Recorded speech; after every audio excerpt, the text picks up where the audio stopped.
Price the Lord Jesus. ಪ್ರೀತಿಯುಳ್ಳ ದೇವಜನರೇ, ಈ ವಾಕ್ಯಗಳನ್ನು ಓದುವಂಥವರು, ಕೇಳುವಂಥವರು, ಈ ಮಾತುಗಳಂತೆ ಕೈಕೊಂಡು ನಡೆಯುವಂಥವರು ಧನ್ಯರು. ಕೀರ್ತನೆಗಳು 32, ಸಾಮ್ 32. ಪಾಪ ಪರಿಹಾರದಿಂದಲೂ ದೇವರ ನಂಬಿಕೆಯಿಂದಲೂ ಉಂಟಾಗುವ ಭಾಗ್ಯದ ವರ್ಣನೆ. ದಾವೀದನ ಕೀರ್ತನೆ. ಯಾವನ ದ್ರೋಹವು ಪರಿಹಾರವಾಗಿದೆಯೋ, ಯಾವನ ಪಾಪವು ಕ್ಷಮಿಸಲ್ಪಟ್ಟಿದೆಯೋ ಅವನೇ ಧನ್ಯನು. ಯೆಹೋವನು ಯಾವನ ಲೆಕ್ಕಕ್ಕೆ ಅಪರಾಧವನ್ನು ಎಣಿಸುವುದಿಲ್ಲವೋ, ಯಾವನ ಹೃದಯದಲ್ಲಿ ಕಪಟವಿರುವುದಿಲ್ಲವೋ ಅವನು ಧನ್ಯನು. ನಾನು ನನ್ನ ಪಾಪವನ್ನು ಅರಿಕೆ ಮಾಡದೇ ಇದ್ದಾಗ ದಿನವೆಲ್ಲ ನರಳುವವರಿಂದ ನನ್ನ ಎಲುಬುಗಳು ಸವಿದು ಹೋಗುತ್ತಿದ್ದವು. ಹಗಲಿರುಳು ನಿನ್ನ ಶಿಕ್ಷಾ ಹಸ್ತವು ನನ್ನ ಮೇಲೆ ಭಾರವಾಗಿತ್ತು. ಬೇಸಿಗೆಯ ನೀರಿನಂತೆ ನನ್ನ ಶರೀರದ ಸಾರವೆಲ್ಲ ಬತ್ತಿ ಹೋಯಿತು.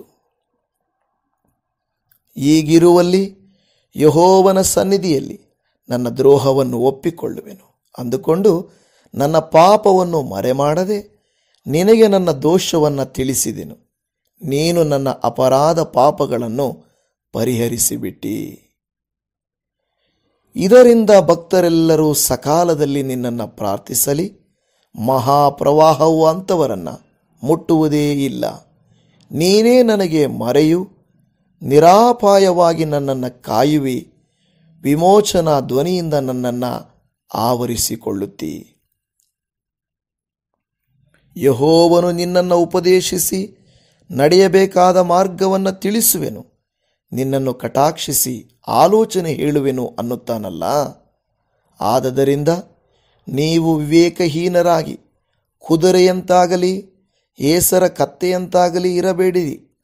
ಅವುಗಳು ಬಾರು ಕಡಿವಾಣಗಳಿಂದಲ್ಲದೆ ಸ್ವಾಧೀನವಾಗುವುದಿಲ್ಲವಷ್ಟೇ. ದುಷ್ಟರಿಗೆ ಅನೇಕ ಕಷ್ಟ ನಷ್ಟಗಳು ಉಂಟಾಗುವವು.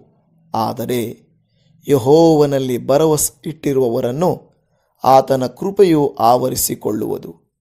ನೀತಿವಂತರೇ, ಯೆಹೋವನಲ್ಲಿ ಸಂತೋಷಿಸುತ್ತಾ ಉಲ್ಲಾಸವಾಗಿರ್ರಿ. ಯಥಾರ್ಥ ಚಿತ್ತರೇ, ಆತನ ವಿಷಯದಲ್ಲಿ ಉತ್ಸಾಹ ಧ್ವನಿ ಮಾಡಿರಿ.